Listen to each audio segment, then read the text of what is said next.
글로벌 이슈 플러스 들어왔습니다. 요즘 트럼프 대통령이 관세 정책만큼이나 아니죠. 요즘은 관세 정책보다도 훨씬 더 신경 쓰는 부분이 있는 것 같아요. 외교, 특히나 대유럽 외교, 특히나 우크라이나 전쟁과 관련해서 종전과 관련한 협상을 계속 이끌어내고 있는데 당사자 우크라이나의 젤렌스키 대통령은 철저하게 배제를 시키고 있습니다. 이런 환경을 두고 유럽에서도 계속 방위비를 증액해야 된다라는 얘기가 나오고 있고 이게 국내 방산주에는 조금 도움이 되고 있기는 합니다만 전 세계적으로 지정학적 리스크가 커진다는 건 별로 좀 도움이 되지 않죠. 그렇기 때문에 이와 관련해서 시장에 미칠 수 있는 영향들 IS 김태성 본부장과 얘기 나눠보도록 하겠습니다. 안녕하십니까? 네, 안녕하세요. 네, 반갑습니다. 오늘 좀 제목이 워딩이 좀 셉니다. 720조 청구서, 경제식민지대나 그 정도로 최근에 분위기가 조금 심상치 않은데 일단 우크라이나 전쟁이 끝날 것 같기는 해요. 어떻게 보십니까? 그렇죠. 근데 이젠 끝나봐야 아는 거죠. 그쵸. 끝난다고 해놓고 마지막까지 또 선을 넘는 쪽은 역시나 러시아이기 때문에 이 이야기에 우리가 너무 신뢰성을 가지고 좀 보시기보다는 실제로 협의가 이루어지고 협의가 어떻게 보면 진행이 되는 뉴스를 좀 확인을 하면서 저는 관련주들을 체크를 해야 된다는 생각이 들어요. 사실 이제 종전에 대한 이야기가 올해 나온 것이 아니죠. 작년부터 계속 있어 왔습니다. 그렇습니다. 지금은 종전이 될 것이다. 앞으로 종전이 될 가능성이 높다. 이제는 종전이 될 예정이다. 그 예정이다 할 것이다를 가지고 1년에서 1년 반을 지금 끌어온 게 이제 팩트인 것 같고요. 그렇기 때문에 확률적으로 이제는 높아졌죠. 그때보다 훨씬 더 높아진 상황이긴 하나 너무 이제 한쪽 말을 믿고 지금 보기에는 서로 신뢰감이 지금 많이 떨어졌습니다. 유럽도 유럽 나름대로, 미국도 미국 나름대로, 또 러시아는 러시아 나름대로. 그래서 저는 어떤 일정 부분의 협의가 완벽하게 마무리가 되지 않기 전에는 가능성은 열어두되 너무 공격적인 매매 전략이라든지 시장 트레이딩 뷰를 가지고 있는 것은 다소 위험할 수 있지 않겠나라는 의견. 왜냐, 지지난주에 만약 종전 관련주를 가지고 계신 분들은 시장 대비 아웃퍼폼을 못했습니다. 네, 아니 그렇게 트럼프가 대통령이 되면 이제는 할 마지막 목표가 노벨 평화상이기 때문에 종전에 힘을 많이 실어줄 수 있을 것 같아서 베팅을 했는데 그렇죠. 아니 이게 뭐야? 라고 또 생각하실 분들 많을 것 같거든요. 그래서 일단 조금은 더 뉴스를 확인을 하면서 가야 되긴 한다라는 의견 한번 드리도록 하겠습니다. 알겠습니다. 그러니까 이게 종전 협정은 점점 더 구체화가 되고 있는 것 같기는 한데 이게 진짜 종전이 이게 평화가 맞는 건가라는 생각이 자꾸 드니까 시장에서도 그렇죠. 의구심을 계속 제기하는 것 같은데요. 다들 상황은 잘 알고 계시겠지만 확실하게 우크라이나 그리고 우크라이나를 도왔던 유럽 국가들이 지금 조금 뿔이 날 만한 그런 상황인 것 같더라고요. 그렇죠. 어떤 네. 분위기인가요? 일단은 결국엔 이 러우 전쟁이 설마 일어날까 했는데 일어났죠. 그쵸. 트럼프가 아니죠. 푸틴이 푸틴. 이제 공격적으로 또 극단적으로 또 이제 행동을 취하다 보니까 결국 일어나지 말아야 될 이제 사단이 일어난 것이 첫 번째이고요. 일단 두 번째는 계속해서 이제 영토에 대한 문제가 있는 거죠. 여기서 지금 종전이 끝나게 되면 우크라이나는 러시아에게 굉장히 많이 당한 상태에서 종전이 이루어지기 때문에 과거에 이제 우크라이나 땅이었던 다수가 러시아의 영토로 지금 변환된 상태에서 종전을 맞게 되었을 때 우크라이나는 당연히 속상할 수밖에 없죠. 그쵸. 근데 이것을 협의하고자 하는 모이는 자리에 트럼프가 자꾸 이 우크라이나 대통령을 배제를 합니다. 맞습니다. 그러면 유럽 입장에서는 역시 믿을 게 못 되는 두 나라가 지금 만나서 우리들 빼고 지금 뭔가를 하려나 보다라는 생각이 들다 보니까 지난주에 또 유럽에서 방위비 얘기가 갑작스럽게 또 큰 화두가 되고 사실 이제 유럽 내에 이 군사 관련 기업들이 굉장히 많긴 많아요. 그런데 왜 덩달아 아니 그들에게 물량을 주지 우리나라에게 물량을 줄까? 이런 생각을 좀 해볼 필요는 있을 거거든요. 그러네요. 왜냐하면 그들의 이슈지 사실 우리나라 이슈는 아님에도 왜 우리나라 기업들이 그렇게 큰 어떤 상승세를 보였나라고 생각을 해보면 사실 유럽 기업들이 기술적으로도 단가적으로도 그렇게 좋진 못합니다. 그래서 이제 주가가 그동안에 계속 많이 안 좋았던 것도 사실이고요. 그리고 이제 굉장히 많은 무기 체계 중에 다수를 해외 기업들에게 수입을 좀 많이 의존해 왔어요. 그랬군요. 그들의 해외 기업이란 우리나라 같은 기업들일 수밖에 없겠죠. 왜냐? 굉장히 가성비가 좋죠. 우리 또 잘하잖아요. 그렇죠. 네. 가격도 저렴하고 네.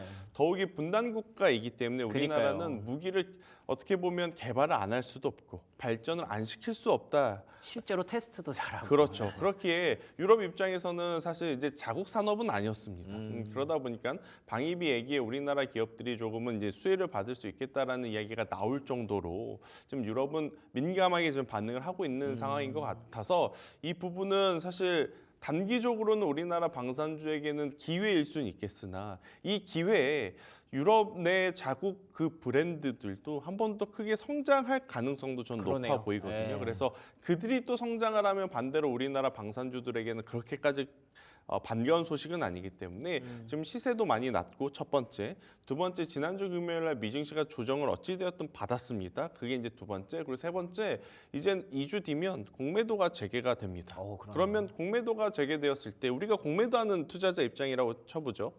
그러면 바닥권에 있는 종목을 더 떨어진다라고 보기보다 많이 오른 거 과하게 같아요. 오른 쪽이 네. 눈에 보일 수밖에 없거든요. 그런 관점에서 보면 방산주들은 잠시 저는 좋은 뉴스가 있긴 하지만 쉬어가야 될 때라는 의견까지 한번 드려보도록 하겠습니다.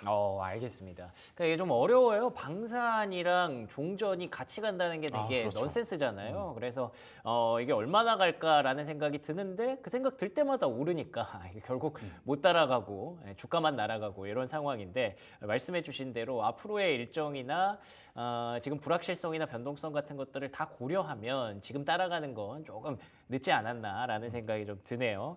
그래서 더 이슈 플로우를 좀 더 자세하게 살펴봐야 될 것 같은데 미국이 이렇게까지 우크라이나를 배제하고 유럽을 배제하는 건 결국에는 우크라이나의 그 히토류를 목적으로 하고 네. 있다라는 얘기가 있더라고요. 그러니까 미국과 중국이 싸울 때 네. 미국이 내세우는 카드는 최첨단 어떤 기술에 대한 장비를 너희들에게 보내지 않겠다. 보통 반도체. 그죠? 네. 근데 이제 중국은 여기에 너희가 그러면 우리는 히토류를 무기화하겠다라는 이야기의 카드가 계속해서 지금 부딪혀 왔었던 상황이에요. 그러니까 이제 미국 입장에서는 거슬릴 수밖에 없겠죠. 눈에 이제 가시 같은 히토류에 대한 이야기를 만약 우크라이나 쪽과의 협의가 마무리가 되게 되면 중국이 히토류를 무기화하더라도 본인들에게는 우크라이나에서 만약에 받아올 수 있는 히토류가 있다면 굉장히 안정적인 공급망을 펼칠 수 있기 때문에 그런데 그러네요. 이 뉴스에 대해서 우리가 조금 더 고민을 해봐야 될 건 그럼 미국에 히토류가 없는 것인가? 엄청나게 많습니다. 아 그래요? 네. 그런데도 왜 자꾸 우크라이나에게 달라 그러는 거고 중국이 히토류를 무기화할 때 미국은 그거에 대한 반응을 혹은 대응을 잘 못하는 걸까? 이게 히토류는 채굴을 하는데 들어가는 비용 여기에 또 더 큰 문제가 환경 문제라 그래요. 그러니까 환경 규제가 나름대로 이제 상대적으로 심한 미국 같은 경우에는 자국에 지금 히토류가 엄청나게 묻혀 있음을 알고 있고 그것을 어떻게 개발을 해야 되고 꺼내야 되는지는 알지만 환경 문제가 너무 심하다 보니까 이걸 건드리고 싶지가 않은 거예요. 그렇구나. 손대고 코를 풀고 싶으니까 우크라이나 지금 엉망진창이 되었잖아요. 아 그러네요. 그런 상황에 이제 차라리 그래 너네들 지금 갖고 있는 희귀광물 히토류 우리에게 지원을 해주면 대가로 우리는 너희들이 어떻게 보면 지금 다 무너져가는 나라를 인프라를 건축 재건을 해주겠다라는 카드로 지금 협상을 하고 있는 그러한 상황이라서 그러면 우크라이나 입장에서 그렇게 나쁜 딜이 아닐 수도 있겠네요.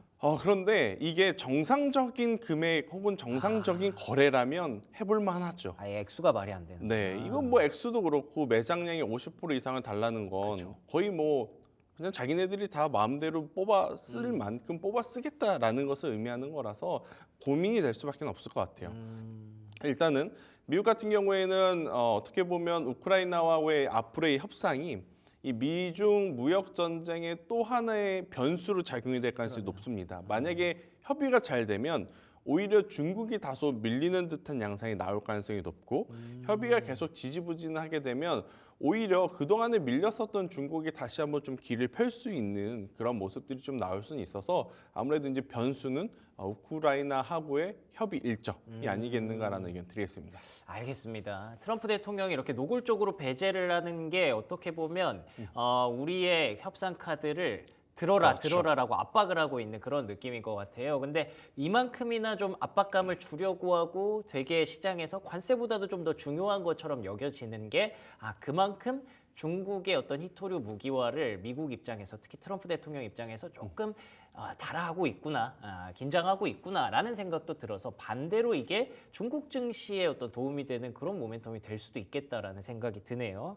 그래서 우리가 참 이런 것들을 계속 보고 있으면 시장에 항상 투자 포인트가 조금씩 나오는 것 같아서 이렇게 한번 정리해 볼 필요가 있을 것 같기는 합니다. 자, 그리고 미국과 러시아의 지금 상황은 어떤지도 좀 궁금합니다. 네. 두 사람이 이렇게 자꾸 붙어 다니니까 뭔가 괜히 불안불안하더라고요. 어떤 상황이에요? 그런데 지금 러시아가 힘이 많이 빠졌죠. 그렇죠. 그러니까 네. 푸틴의 자산이 동결이 됐습니다. 다 달러화를 가지고 있었는데 그러니까 여기서 나오는 이야기는 달러화를 가지고 있어도 소용이 없구나. 우리도 가상화폐를 가지고 있어야 되는 거 아니야? 라는 이야기가 일단 첫 번째 나온 거고 그러네요. 두 번째로 사실 이제 푸틴의 개인적인 자산이라고 좀 볼 수는 없습니다. 아무래도 이제 아직은 공산주의 국가이기 때문에 굉장히 많은 기업들의 돈이겠죠. 그럼 이 돈을 풀기 위해서는 조금은 빠르게 미국과의 협의가 필요한 것도 러시아 입장에서는 지금 필수적인 그런 상황이라서 주말 사이에 호재 뉴스가 있고 악재 뉴스가 있었는데 네. 일단 악재 뉴스는 시장이 빠졌다라는 거. 그러니까 시장이 빠진 이유가 아무래도 이제 소비 둔화에 따른 인플레이션 압박 이게 이제 악재 뉴스였으나 그러면 지수가 안 좋을 거 뻔히 알고 오늘 우리나라 증시도 조정이 나올 가능성이 굉장히 높죠. 그렇죠. 네. 그럼 여기서 우리가 체크를 해봐야 될 건 시장을 이겨낼 만한 뉴스가 나온 쪽인데 크게 두 가지의 호재 뉴스가 있었습니다. 일단 첫 번째로는 한알령에 대한 기대감. 그렇죠.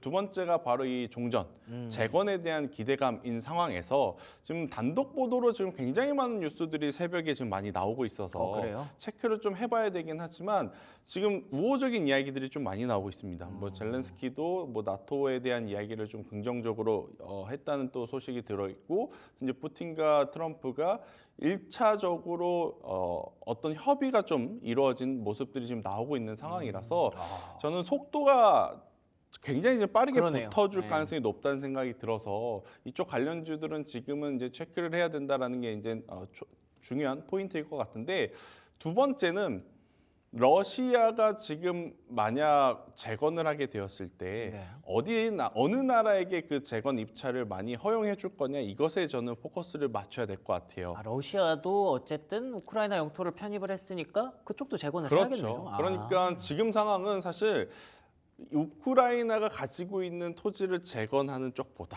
예. 러시아가 가지고 있는 토지를 재건하는 쪽이 더 시장이 커질 수 있죠. 그럴 수도 있네요. 왜냐하면 둘이 치고받아서 싸웠는데 지금 더 많은 영토를 확보한 곳은 러시아이기 때문에. 그러네. 그래서 지금 러시아 쪽 기준으로 보면 중국 쪽에 대한 이야기가 계속 훈풍이 불어나오고 있는 상황이에요. 그래서 이제 우리나라에서도 그걸 볼 때 저는 건설주를 그렇게 보지는 않습니다. 우리나라 건설주들 지금 국내 시장도 힘든데 거기 가서 잘할 거란 보장도 지금 없는 상황. 그렇죠. 문제는 중국 기업들이 만약 입찰을 하게 되고 혹은 미국 기업들이 입찰하고 유럽 기업들이 입찰을 하게 되었을 때 결국엔 땅은 파야 되겠죠. 땅은 다 다져야겠죠. 네. 그럼 뭐가 필요하냐? 굴삭기, 포크레인, 뭐 지게차 이런 거 필요합니다. 그럼 또 그걸 잘 만드는 나라가 우리나라라는 거죠. 그렇군요. HD현대 건설기계, HD현대 인프라코 2주 전에 증권가에서 이런 리포트가 나옵니다. 너무 과하다. 너무 과하다. 그런데 그런 논리라면 로봇주들은 과하지 않은가? 생각을 해볼 필요는 있죠. 그래서 저는 절대 과하다라고 생각을 안 하고 물론 이제 건설주들 같은 경우에는 기회가 없을 가능성이 높지만 우리나라 건설기계 관련주들은 훨씬 기회의 폭이 지금 넓을 가능성이 높아서 이런 쪽에 집중을 한다면 저는 어떻게 보면 지수보다 조금 더 아웃퍼폼할 수 있는 포트폴리오를 이번 주에 만들어낼 수 있지 않겠는가라는 의견까지 한번 들어보도록 하겠습니다. 알겠습니다. 오늘이 그러니까 뉴욕 증시가 좀 급락을 한 상태로 출발하기 때문에 국내 증시가 어떻게 보면 우리의 투자 패러다임이 좀 안 먹히는 날이 될 수도 있어요. 그렇죠. 그렇기 때문에 말씀해 주신 대로 이 이슈가 좀 더 많은 쪽으로 우리가 포트폴리오를 집중할 수밖에 없는데 첫 번째가 이제 한알령이 해제된다는 그런 기대감일 거고 두 번째가 재건과 관련된 모멘텀일 겁니다. 근데 말씀해 주신 대로 재건 관련주, 방산 관련주 이런 종목들은 우리가 시장에서 조금 애매해진 선택지가 좀 애매해진 경우가 많은 것 같아요. 그래서 오히려 이제 뭐 다 같은 재건주기는 하겠습니다만 건설 기계 쪽으로 좀 더 집중을 해보시는 것이 지금 시장에서 가장 좀 유리할 수 있다라는 정리해 주셨고요. 이 외에 또 현대차가 이 수혜가 될 수도 있다. 라는 얘기가 있어서 네. 이게 어떻게 연결이 되는지 좀 궁금하네요. 일단 러시아 우크라이나 전쟁이 터지기 전에 러시아의 공장을 가지고 있던 게 현대차였습니다. 그런데 이제 전쟁이 터지니까 결국에는 여기서 생산을 못 하게 되지 않습니까? 그래서 이제 그 공장을 포기하고 나왔는데 그때 이제 포기한 가격이 말이 많았죠. 16만 원. 우리나라 돈으로 16만 원에 공장을 팔았다. 이게 정상적인 거래는 아니죠. 그렇죠. 그러면 결국엔 조항을 이제 체크를 해야 되는데 조항 중에 이게 있습니다. 2년 뒤에 그냥 바이백 할 수 있다. 다시 이제 살 수 있는 조항이 있어서 그 2년이 이제 올해 11월 말이거든요. 11월 말에서 아마 12월 초로 제가 알고 있는데 그런데 이제 현대차에서는 아직까지는 이 러시아 공장을 다시 바이백할 일정은 없다는 이야기는 했어요. 하지만 이제 최근에 보면 유럽에서 판매되는 차량 다수가 신차죠. 신차 모델 다수가 러시아에서 많이 보이고 있다 그래요. 그러면 이걸 본 전 세계 브랜드사들은 똑같은 생각을 하지 않을까요? 그러네요. 러시아가 작은 땅도 아니고 그럼 우리도 이제 슬슬 다시 러시아 쪽으로 이제 들어가 봐야 되겠구나라고 생각이 들 가능성 저는 충분히 높다 생각을 합니다. 물론 그쪽에 공장이 있어야지만 파는 건 아니에요.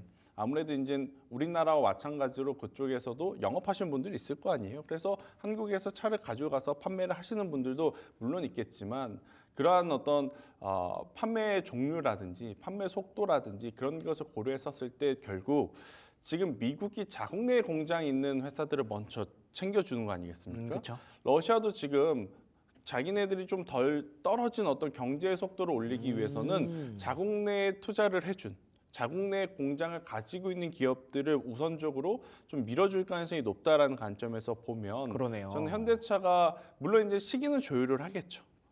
지금 미국에 집중을 해야 되는 거냐 아니면 괜히 러시아 쪽에 어떻게 보면 이슈를 만들어서 미국과의 관계가 불편해질 수도 있는 것을 감안을 해야 되느냐 아마 지금 머릿속이 복잡할 겁니다. 골치 아프네요. 안 하자니 러시아가 큰 시장임은 분명하고 또 하자니 트럼프가 이걸 알면 또 눈치 좀 꽁시렁꽁시렁 보이고, 될 텐데 그래서 지금 선뜻 움직이지는 못하는 거겠지만 결국 이제 유럽에서 당연히 유럽이 차의 그 나라지 않습니까?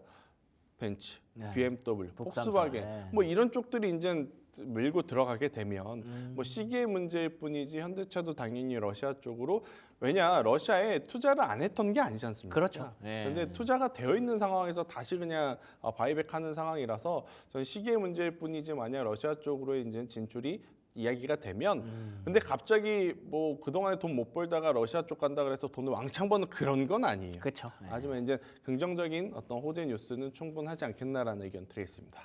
알겠습니다. 저희가 지금까지 얘기했던 재건 방산에 대해서는 많은 분들이 생각을 하시겠지만 요 현대차 얘기는 최근까지는 그렇게 가시화가 안 됐던 부분이라서 많이 잊고 지내셨을 것 같은데 생각해보니 러시아에서 장사 잘했던 기업 현대차가 또 오랜만에 또 떠오르네요. 우크라이나만 재건하는 게 아닙니다. 러시아도 재건을 해야 되기 때문에 현대차와 같은 기업들도 한번 이참에 잘 보시면 좋겠다는 생각이 듭니다. 지금까지 ISET 김태성 본부장과 얘기 나눠봤습니다. 오늘도 좋은 말씀 고맙습니다.